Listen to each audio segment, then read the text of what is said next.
쌍둥이 손주 육아에 지쳐 몸살이 난 시어머니.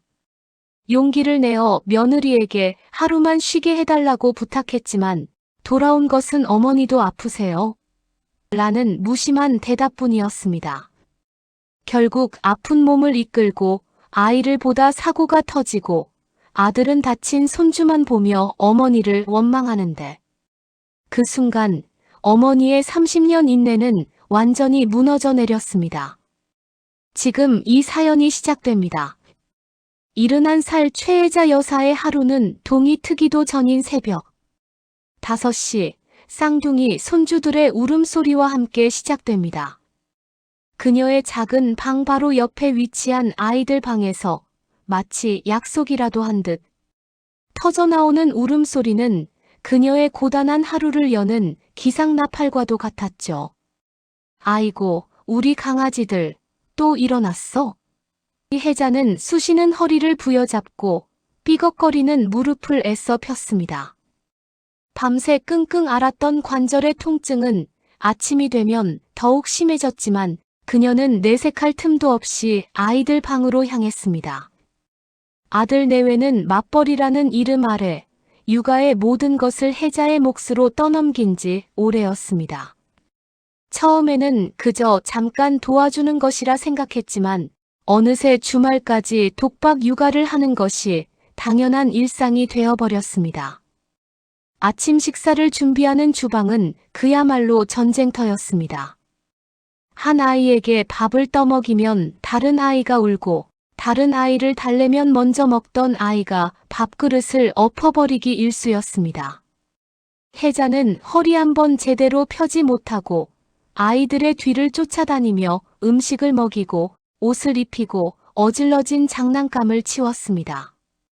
온몸이 땀으로 흠뻑 젖을 때쯤이면 비로소 아들 내외가 단장을 마치고 방에서 나옵니다. 어머님, 저희 다녀올게요. 애들 잘 부탁드려요. 엄마, 오늘 회식이라 좀 늦을 것 같아. 우리 아들들 잘 보고 있어. 그들은 마치 손님처럼 인사를 건네고는 현관문을 나섰습니다. 아이들과의 전쟁으로 초주검이 된 어머니의 헬쑥한 얼굴은 그들의 눈에 보이지 않는 듯했습니다. 하루 종일 쉴 틈은 없었습니다. 아이들의 넘치는 에너지를 감당하기에 칠순 노인의 몸은 턱없이 부족했습니다. 놀이터에서 미끄럼틀을 100번 타고 집에서는 레슬링을 하며 온몸으로 놀아주다 보면 저녁이 될 무렵에는 손가락 하나 까딱할 힘도 남아있지 않았습니다. 밤이 깊어 아이들을 겨우 재우고 나면 그때부터는 혜자 자신과의 싸움이 시작되었습니다. 욱신거리는 손목, 시큰거리는 무릎, 끊어질 듯한 허리. 그녀는 자신의 방으로 돌아와 아무도 모르게 약상자를 열었습니다. 그리고는 익숙한 손놀림으로 등과 어깨, 무릎에 파스를 덕지덕지 붙이기 시작했죠. 괜찮다, 괜찮다. 엄마는 강하다. 그녀는 고통을 참으며 주문처럼 되뇌었습니다. 자식들에게 짐이 되는 늙은 부모가 되고 싶지 않은 그녀의 마지막 자존심이었습니다. 파스 냄새가 진동하는 작은 방. 혜자는 창밖에 짙은 어둠을 바라보며 내일 아침이면 또다시 시작될 전쟁 같은 하루를 예감했습니다. 그녀의 깊은 한숨 소리는 달아빠진 몸이 보내는 위태로운 경고음과도 같았습니다. 결국 우려했던 일이 터지고 말았습니다. 며칠간 이어진 과로와 스트레스는 혜자 여사의 위태로운 건강을 여지없이 무너뜨렸습니다. 그날 아침, 그녀는 몸을 가눌 수 없을 정도의 심한 몸살 감기에 걸리고 말았습니다. 온몸이 불덩이처럼 뜨거웠고 뼈마디마디가 으스러지는 듯한 통증에 신음소리가 절로 나왔습니다. 머리는 깨질 듯 아팠고 눈앞은 핑핑 돌았습니다. 평생 아프다는 말 한 번 입에 올리지 않았던 그녀였지만 오늘은 정말이지 손가락 하나 까딱할 힘조차 없었습니다. 오늘은 안 되겠다. 오늘은 정말 못 일어나겠다. 그녀는 떨리는 손으로 머리맡에 놓인 휴대전화를 집어들었습니다. 그리고는 출근 준비로 한창 바쁠 며느리 서아의 번호를 눌렀습니다. 전화를 거는 그 짧은 순간에도 수만 가지 생각이 그녀의 머릿속을 스쳐 지나갔습니다. 바쁜 애한테 괜한 부담을 주는 건 아닐까? 유난 떤다고 생각하면 어떡하지? 그래도 오늘은 정말 안 되겠는데. 그녀는 평생 자식에게 부탁이라는 것을 해본 적이 없었습니다. 그래서 이 전화가 더욱더 어렵고 입이 떨어지지 않았습니다. 몇 번의 신호음 끝에 전화기 너머로 며느리의 분주한 목소리가 들려왔습니다. 네, 어머님. 무슨 일이세요? 저 지금 바빠서요. 혜자는 마른 입술을 겨우 떼어 모기만 한 목소리로 용기를 내어 말했습니다. 아가, 나달.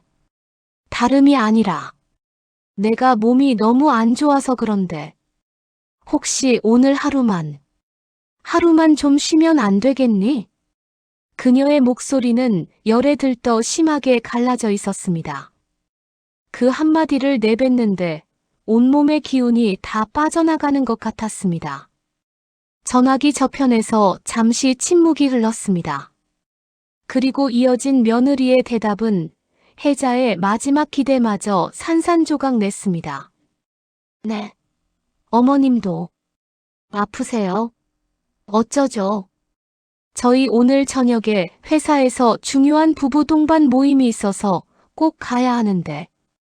약 드시고 조금만 더 힘내주시면 안 될까요? 저희도 정말 방법이 없어서 그래요. 죄송해요, 어머님. 어머님도 아프세요? 그 무심한 한마디가 마치 비수처럼 혜자의 가슴에 박혔습니다.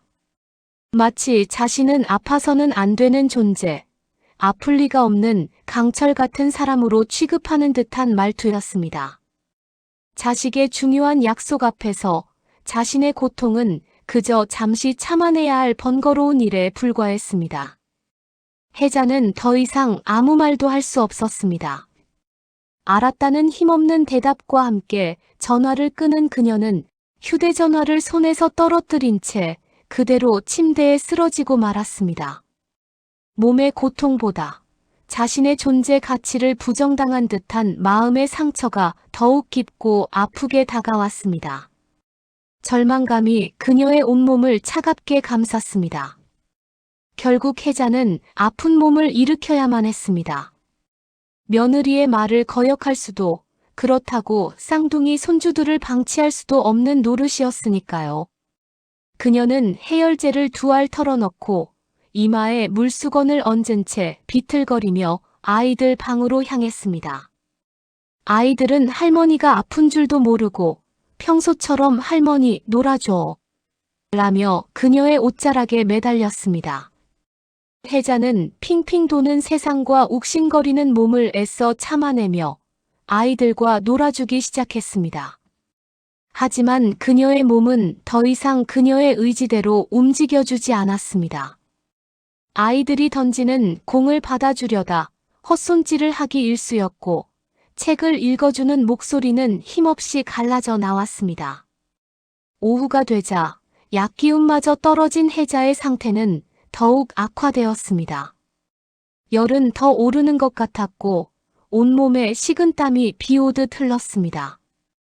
그녀는 아이들을 거실 소파 앞에 앉혀두고 만화 영화를 틀어주었습니다. 잠깐만. 정말 잠깐만 눈 좀 붙이자. 그녀는 소파에 몸을 기대고 잠시라도 쉬어야겠다고 생각했습니다. 아이들이 얌전히 텔레비전을 보는 것을 확인한 그녀는 자신도 모르게 꾸벅꾸벅 졸기 시작했습니다. 누적된 피로와 심한 몸살 기운이 그녀의 마지막 남은 이성의 끈을 놓아버린 것입니다. 얼마나 지났을까? 으앙! 거실을 찢는 듯한 날카로운 울음소리에 혜자는 화들짝 놀라 잠에서 깼습니다. 그녀의 눈앞에 펼쳐진 것은 끔찍한 광경이었습니다. 쌍둥이 중 한 명인 하늘이가 거실의 낮은 유리 테이블 모서리에 이마를 부딪힌 채 바닥에 쓰러져 울고 있었습니다. 아이의 이마에서는 붉은 피가 흘러내리고 있었죠. 혜자가 잠시 조는 사이 아이들끼리 장난을 치다가 벌어진 사고였습니다. 하늘아! 혜자는 자신의 몸이 아픈 것도 잊은 채 비명을 지르며 아이에게 달려갔습니다. 그녀는 떨리는 손으로 아이를 안아들고 찢어진 이마를 손수건으로 꾹 눌렀습니다. 아이는 자지러지게 울었고 그 울음소리는 혜자의 심장을 갈기갈기 찢는 것 같았습니다. 내가 졸지만 않았어도, 내가 아프지만 않았어도 온몸이 사시나무처럼 떨려왔습니다. 공포와 죄책감이 그녀의 목을 조여왔습니다. 그녀는 울고 있는 아이를 달래며 동시에 다가올 폭풍을 예감하고 있었습니다. 이것은 단순한 사고가 아니었습니다. 그녀가 오랫동안 억눌러왔던 모든 것이 터져나오는 비극의 신호탄이었습니다. 혜자는 아이의 상처를 응급처치하며 안절부절 못하고 있었다. 그 순간 현관문 도어록 해제음이 요란하게 울리며 아들 준영이 굳은 표정으로 들어섰다. 회사 모임에 가던 길에 아이가 다쳤다는 아내의 다급한 전화를 받고 곧장 집으로 달려온 것이었다. 그의 눈에는 이마에 피 묻은 손수건을 대고 울고 있는 아들의 모습만 들어왔다. 열에 들떠 하얗게 질린 어머니의 얼굴이나 그녀의 몸이 위태롭게 떨리고 있다는 사실은 전혀 보이지 않았다. 준영은 자신의 어머니를 스쳐 지나 곧장 울고 있는 아들에게로 달려갔다. 하늘아, 괜찮아? 어디 보자. 세상에, 이게 어떻게 된 거야? 그는 아이의 찢어진 이마를 살펴보며 경악을 금치 못했다. 그리고는 분노와 원망이 가득 담긴 눈으로 비로소 자신의 어머니를 돌아보았다. 그는 어머니가 아침에 아프다고 전화했던 사실조차 까맣게 잊은 듯했다. 그의 입에서 나온 말은 어머니의 남은 인내심마저 산산조각 내는 잔인한 비수였다. 엄마, 애 좀 잘 보시지 그랬어요. 잠깐 보시는 건데 어떻게 애를 이렇게 만들어요? 잠깐 보시는 건데. 그 한마디가 혜자의 심장을 관통했다. 매일 새벽부터 밤늦게까지 주말까지 반납하며 아이들을 돌봐온 자신의 3년 세월이 아들에게는 고작 잠깐에 불과했던 것이다. 자신의 고통은 전혀 헤아리지 않은 채 모든 책임을 자신에게 돌리는 아들의 그 이기적인 말에 혜자는 할 말을 잃었다. 그 순간 혜자의 눈빛이 변했다. 지금까지 아픔과 죄책감으로 흔들리던 그녀의 눈동자가 차갑고 공허하게 가라앉았다. 그녀는 더 이상 변명하지도 아프다고 호소하지도 않았다. 그저 낯선 사람을 보듯 자신의 아들을 무표정하게 올려다볼 뿐이었다. 평생을 바쳐 키운 아들이었지만 지금 그녀의 눈앞에 서 있는 것은 자신의 희생을 당연하게 여기는 철없는 타인일 뿐이었다. 그래. 이제는 정말 끝이구나. 혜자는 마음속으로 마지막 끈을 놓아버렸다. 수십 년간 어머니라는 이름으로 쌓아 올렸던 댐이 아들의 잔인한 말 한마디에 와르르 무너져 내리고 있었다. 그녀는 아무 말도 하지 않았다. 그녀의 침묵은 그 어떤 절규보다 더 크고 무서운 분노의 표현이었다.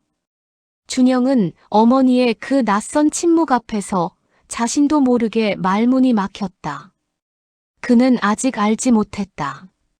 자신이 내뱉은 그 이기적인 말 한마디가 어머니의 생애 첫 반란을 불러일으킬 방아쇠가 되었다는 사실을 말이다.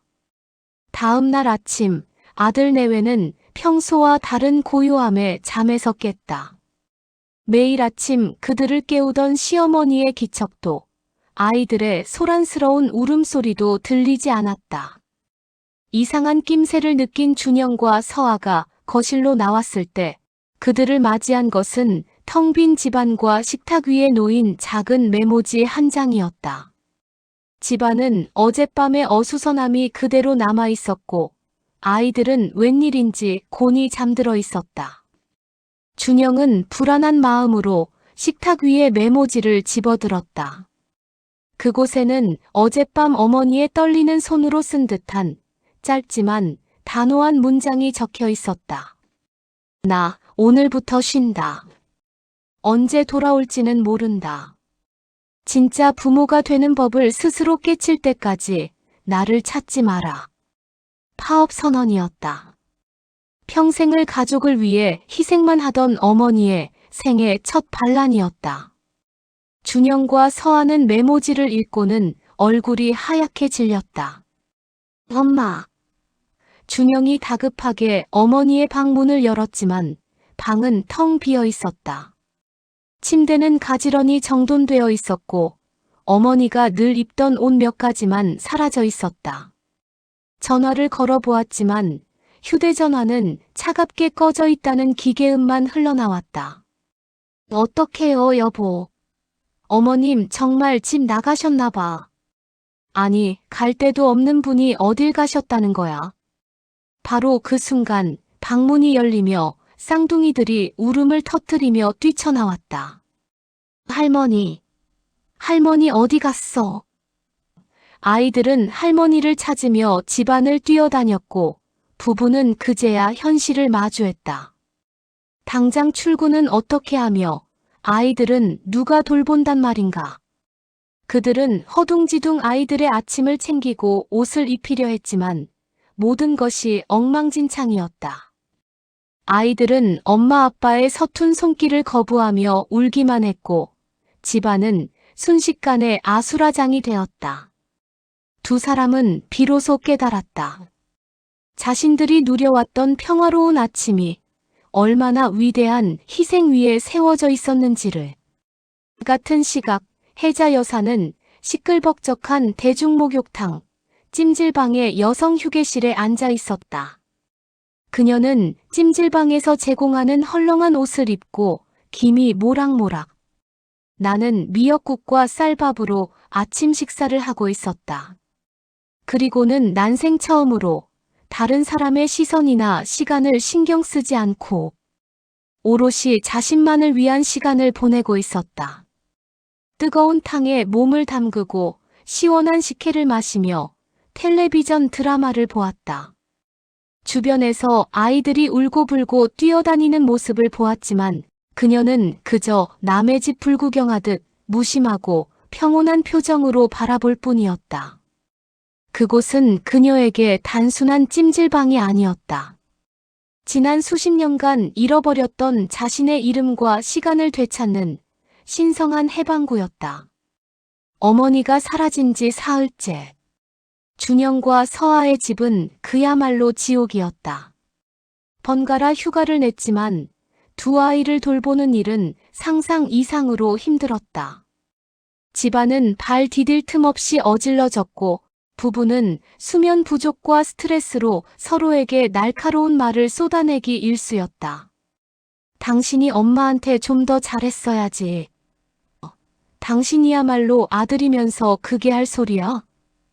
서로를 탓하며 싸우다가도 문득 찾아오는 어머니의 빈자리에 할 말을 잃곤 했다. 그들은 이제야 깨닫고 있었다. 어머니가 해왔던 일이 단순한 육아가 아니라 자신들의 삶 전체를 지탱해주던 기둥이었다는 것을. 그날 오후 서아는 아이들의 예방접종 서류를 찾기 위해 평소에는 열어볼 일 없던 시어머니의 작은 문갑 서랍을 열게 되었다.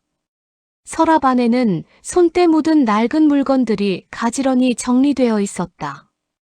그리고 그 안에서 겉표지가 다 달아빠진 낡은 가계부 한 권을 발견했다. 호기심에 가계부를 펼쳐본 서아의 눈에 삐뚤빼뚤하지만 꼼꼼하게 적힌 시어머니의 지출 내역들이 들어왔다. 가계부의 내용은 충격적이었다. 3월 5일 우리 하늘이 좋아하는 딸기 한 팩 12,000원. 3월 10일 바다공주님 스케치북 색연필 8,500원. 3월 18일 준영이 좋아하는 갈치 한 손 2만 원. 페이지마다 아들과 며느리, 손주들을 위한 지출 내역이 빼곡했다. 자신들이 매달 들이는 생활비는 고스란히 저축해두고 당신의 쥐꼬리만 한 노령연금을 쪼개어 가족들을 위해 쓰고 있었던 것이다. 서아의 손이 다음 페이지를 넘기는 순간 그녀는 숨을 멈췄다. 그 페이지부터는 다른 종류의 지출 내역이 등장하기 시작했다. 그것도 아주 빈번하게. 4월 2일 정형외과 진료비 허리 물리치료 2만 5천 원. 4월 9일 약국 소염진통제, 압박붕대 1만 3천 원. 4월 15일 한의원 침, 뜸 3만 5천 원. 손주 간식비와 장난감값 옆에 아무도 몰랐던 시어머니의 병원비와 약값 내역이 처절하게 기록되어 있었다. 마치 그녀의 고통을 증명하는 기록처럼.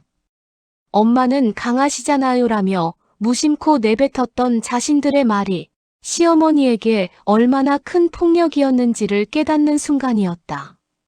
서아는 가계부를 가슴에 끌어안고 그 자리에 주저앉아 목 놓아 울었다.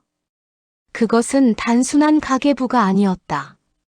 한 여인이 어머니라는 이름 아래 홀로 감내해야 했던 고통과 사랑의 역사였다. 그녀는 울면서 남편 준영에게 전화를 걸었다.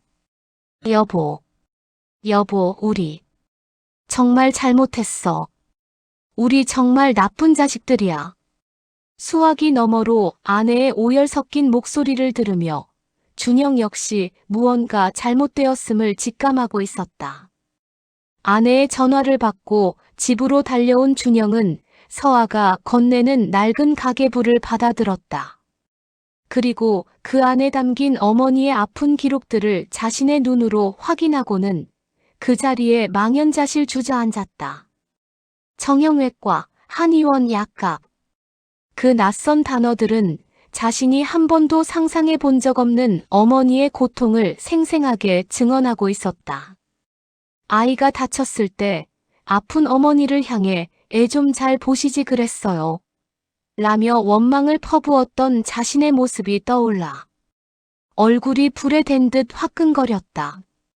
그는 자신의 어리석음과 무심함에 치를 떨었다. 엄마는 강하다는 주문을 외운 것은 어머니가 아니라 어머니의 희생이 필요했던 이기적인 자기 자신이었음을 비로소 깨달았다. 죄책감과 후회로 미칠 것 같았던 부부는 그 순간부터 어머니를 찾기 위해 백방으로 수소문하기 시작했다. 그들은 먼저 어머니가 갈 만한 친척집들에 샅샅이 전화를 돌렸지만 아무도 어머니의 행방을 알지 못했다. 어머니가 가끔 가시던 동네 공원과 시장을 몇 시간이고 헤매고 다녔지만 익숙한 뒷모습은 어디에도 보이지 않았다. 시간이 흐를수록 불안감은 걷잡을 수 없는 공포가 되어 그들을 덮쳐왔다. 혹시 아픈 몸으로 어디 길가에 쓰러져 계신 건 아닐까? 혹시 나쁜 마음을 먹은 건 아닐까? 끔찍한 상상들이 꼬리에 꼬리를 물었다. 준영은 지푸라기라도 잡는 심정으로 어머니의 오랜 친구분들께 연락을 돌리기 시작했다. 몇 번의 통화 끝에 한 이모님에게서 작은 실마리를 얻을 수 있었다. 혜자가 입버릇처럼 그랬어. 내가 만약 집 나갈 일 생기면 다른 데 안 가고 뜨끈한 찜질방 가서 등이나 실컷 지지고 때나 빡빡 밀 거라고. 그게 평생 소원이라고 했지. 찜질방. 그 말을 듣는 순간 준영과 서아의 눈에 희미한 희망의 빛이 떠올랐다. 그들은 곧바로 차를 몰아 시내에 있는 대형 찜질방들을 하나씩 뒤지기 시작했다. 여러 곳을 헤맨 끝에 한 찜질방의 주차장에서 익숙한 신발 한 켤레를 발견했다. 낡고 해졌지만 정갈하게 놓인 어머니의 신발이었다. 준영은 차 안에서 무너져 내리듯 오열했다. 운전대에 머리를 박고 어린아이처럼 엉엉 울었다. 엄마 미안해. 내가 다 잘못했어. 제발. 그것은 생애 처음으로 해보는 진심 어린 반성이자 참회였다. 서아 역시 남편의 등을 토닥이며 함께 눈물을 흘렸다. 두 사람은 한참을 울고 나서야 서로의 얼굴을 마주 보았다. 그리고는 어머니를 만나 용서를 구하기 위해 무거운 발걸음을 찜질방 입구로 옮겼다. 그들의 얼굴에는 이제야 철이 든 어른의 표정이 어렴풋이 깃들어 있었다. 찜질방 내부는 사람들로 북적였다. 준영은 남자 휴게실을, 서아는 여자 휴게실을 맡아 어머니를 찾아 헤맸다.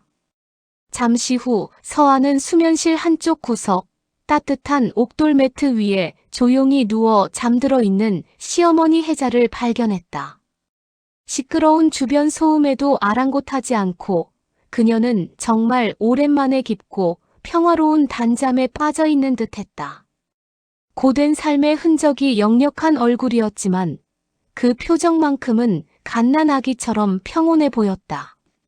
서아는 차마 잠든 시어머니를 깨우지 못했다.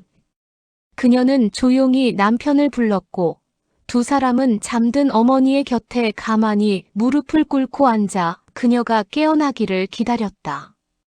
얼마나 지났을까? 주변의 기척을 느낀 혜자가 천천히 눈을 떴다. 그리고 자신의 발치에 무릎을 꿇고 앉아 눈물 흘리는 아들과 며느리를 발견했다. 그녀는 놀라지도 화를 내지도 않았다. 그저 모든 것을 예견했다는 듯 담담한 표정으로 그들을 바라볼 뿐이었다. 준영이 먼저 입을 열었다. 그의 목소리는 죄책감으로 심하게 잠겨 있었다. 엄마, 저희가 다 잘못했어요. 용서해주세요, 엄마. 준영은 이마가 바닥에 닿을 듯 깊이 고개를 숙였다. 서아 역시 어머님 정말 죄송해요. 저희가 너무 어리석었어요 라며 함께 눈물을 흘렸다. 혜자는 그들의 사과를 묵묵히 들었다. 그리고는 아이를 꾸짖는 것이 아닌 어른을 타이르는 듯한 차분한 목소리로 입을 열었다. 일어나거라. 여기가 어디라고 무릎까지 꿇고 있느냐. 그녀는 두 사람을 일으켜 세운 뒤 피식 웃으며 말했다. 나 아주 푹 쉬었다. 내가 태어난 이후로 지난 40년 동안 오늘처럼 깊이 자본 건 처음인 것 같구나. 그녀의 말에는 원망이나 분노가 담겨 있지 않았다. 그저 오랜 시간 묵혀두었던 고단함을 털어내는 듯한 옅은 후련함이 묻어 있었다. 그 담담한 용서에 아들 내외는 더욱 고개를 들지 못했다. 며칠 후 혜자는 집으로 돌아왔다. 집안 풍경은 이전과 완전히 달라져 있었다. 거실 벽에 걸린 캘린더에는 매주 수요일과 일요일에 할머니 공식 휴일 이라는 글씨와 함께 큼지막한 빨간 동그라미가 그려져 있었다. 아들 내외가 함께 만든 새로운 가족의 규칙이었다. 그날만큼은 두 사람이 무슨 일이 있어도 휴가를 내고 온전히 육아를 책임지기로 약속한 것이다. 저녁이 되자 준영은 서툰 솜씨로나마 저녁 식사를 준비했고 서아는 아이들을 목욕시켰다. 혜자는 처음으로 거실 소파에 편안히 앉아 자신이 좋아하는 드라마를 보며 따뜻한 차를 마셨다. 아이들이 할머니 하고 달려와 안기려 하면 준영이 아이들을 막아서며 말했다. 안 돼, 얘들아. 오늘은 할머니 쉬시는 날이야. 아빠랑 놀자. 혜자는 그 모습을 보며 비로소 진정한 미소를 지었다. 그것은 희생이 아닌 존중으로 되찾은 그녀의 소중한 휴식이었다. 어머니라는 이름의 무거운 짐을 내려놓고 비로소 최혜자라는 자신의 이름으로 누리는 당연하고도 소중한 권리였다.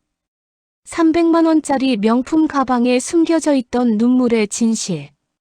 그리고 며느리의 깊은 효심을 오해했던 시어머니의 가슴 아픈 후회. 과연 이 가족은 서로의 상처를 보듬고 다시 하나가 될 수 있을까요?